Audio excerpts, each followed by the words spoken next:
Hello everyone, today I want to talk to you about how to take photos manually on a digital camera. This knowledge could be helpful when taking photos on your phones as well, but you won't have the same level of control as you would with a digital camera, so just keep that in mind. Shooting pictures on a digital camera may seem very complex and can be very discouraging for most beginners. This is why most will choose to shoot with their cameras on fully automatic mode. But today, I'm going to help you get off of auto mode, and to do this, we will first need a solid understanding of the exposure fundamentals. Exposure is the amount of light that reaches the sensor of your camera. Different cameras will have different sensor sizes. The larger the sensor, the more light it will be able to capture, and vice versa. This is why cameras with a larger sensor will perform better in darker settings.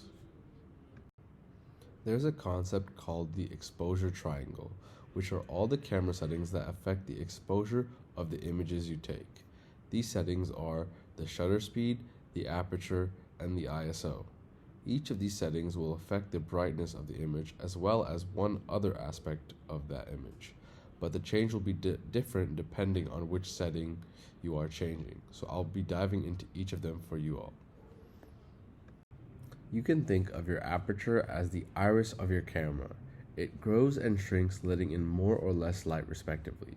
The larger the aperture value, the smaller the opening, and vice versa.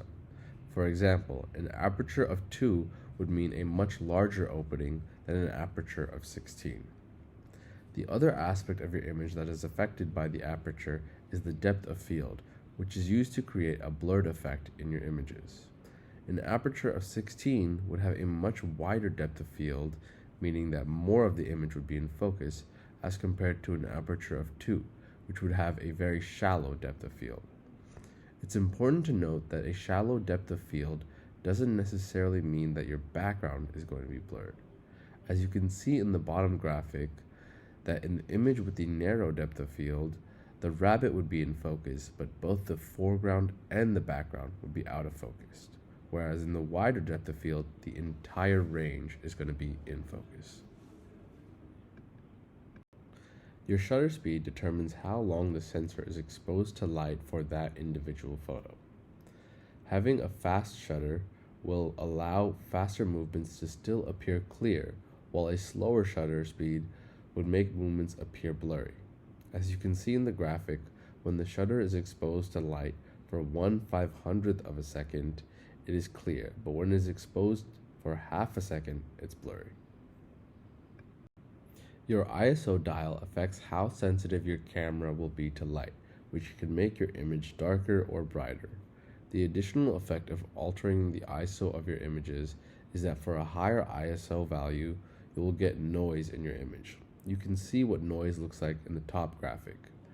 Most photographers will try to avoid having noise in their images as much as possible, as it reduces the clarity. However, others also like it for the vintage effect it can add to your images, as many photographers today like to also emulate that filmic look. Now that we have learned all aspects of the exposure triangle, we can focus on how to put this knowledge to practical use.